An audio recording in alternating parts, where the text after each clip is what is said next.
તો આ તરફ મોરબીના હળવદમાં ઘનશ્યામપુર નજીક વિદ્યાર્થીઓ ફસાયા હતા। ઘનશ્યામપુર નજીક ભારે વરસાદમાં વિદ્યાર્થીઓ ફસાયા હતા। નાળાનું કામ ચાલતું હતું, જેમાં વિદ્યાર્થીઓ ફસાયા હતા। આસપાસના ગ્રામજનોએ વિદ્યાર્થીઓને પાણીના પ્રવાહમાંથી બહાર કાઢ્યા હતા। સામાજિક આગેવાન દ્વારા વિડીયો પણ વાયરલ કરવામાં આવી રહ્યો છે। 4 મહિનાથી ધીમી ગતિએ રોડનું કામ ચાલી રહ્યું હોવાનું પણ આક્ષેપ લગાવવામાં આવી રહ્યો છે। મોરબીના હળવદમાં ઘનશ્યામપુર નજીક આ વિદ્યાર્થીઓ ફસાયા હતા। જો કે નાળાનું કામ અહીં ચાલી રહ્યું છે અને ખૂબ ધીમી ગતિએ આ કામ ચાલી રહ્યું હોવાનો પણ આરોપ લગાવવામાં આવી રહ્યો છે। સામાજિક આગેવાન દ્વારા આ વિડીયો પણ વાયરલ કરવામાં આવ્યો છે। છેલ્લા 4 મહિનાથી ધીમી ગતિએ આ કામ ચાલી રહ્યું છે। શેત્રુંજી ડેમને જે નીચાણવાળા જે ગામો છે એના જે બહાવમાં છે, એમાં પાલીતાણાના 5 ગામો છે અને તળાજા તાલુકાના 12 ગામો છે, એટલે ટોટલ 17 ગામો છે। તમામ લોકોને મારી વિનંતી છે કે જે તમે આ ગામોમાં નીચાણવાળા વિસ્તારમાં હો તો તમે તાત્કાલિક ઉપર શિફ્ટ થવાનું છે। પ્રશાસન વહીવટીતંત્ર પણ તમારો સહયોગ કરશે। અમે લોકો એસડીએમ, મામલાદાર, ટીડીઓ અને તલાટી મારફતે પણ સૂચના મોકલી રહ્યા છે।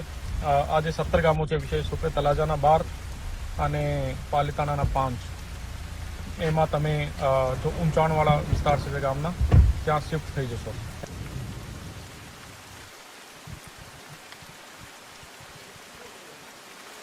તો વિદ્યાર્થીઓ ફસાયા હતા। જો કે ત્યાર પછી આસપાસના ગ્રામજનોએ આવી અને વિદ્યાર્થીઓને પાણીના પ્રવાહમાંથી બહાર કાઢ્યા હતા। વિગતો સાથે સંવાદદાતા રવિ જોડાઈ ગયા છે।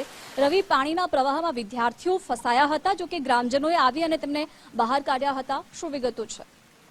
બિલકુલથી જે પ્રકારે વાત કરીએ તો હળવદના જે ઘનશ્યામપુર હાઈવે છે, ત્યાં ઓકળાનું પાણી ફરી વળતા 14 જેટલા જે વિદ્યાર્થીઓ છે તે ફસાયા હતા અને ગ્રામજનો દ્વારા તેમનું રેસ્ક્યુ છે તે હાથ ધરવામાં આવ્યું હતું। જે પ્રકારે વાત કરીએ તો હળવદ નજીક જે ઘનશ્યામપુર જે પાણીનો પ્રવાહ છે તે સતત વધી રહ્યો છે, તેને લઈને જે ઓકળા છે તે બે કાંઠે અત્યારે વહી રહ્યા છે, જેમાં સ્કૂલેથી છૂટી અને વિદ્યાર્થીઓ ઘરે જઈ રહ્યા હતા તે દરમિયાન પાણી ઓકળા ઉપર ફરી વળતા આજે 14 જેટલા જે વિદ્યાર્થીઓ છે તે ફસાઈ ગયા હતા અને જે દીગડિયાના જે બે વ્યક્તિઓ છે તેમને પોતાના જીવના જોખમે જે વિદ્યાર્થીઓ છે વિદ્યાર્થીઓને બચાવ્યા હતા અને 14 જેટલા જે વિદ્યાર્થીઓ છે તેમને ભારે જહેમત બાદ પાણીની બહાર કાઢી અને પોતાના ગામ છે તે પહોંચાડ્યા હતા। એટલે કે જે પ્રકારે આ જે નદી નાળાઓ છે તે અત્યારે ગઈકાલે રાતથી જે વરસાદ વરસી રહ્યો છે તેના કારણે ઓવરફ્લો છે તે સ્થિતિમાં આવી ગયા છે, તેના કારણે અનેક જે ગામો છે હળવદના તે અત્યારે સંપર્ક વિહોણા છે તે બન્યા છે અને જે નદી નાળા છે તે અત્યારે બે કાંઠે વહી રહ્યા છે।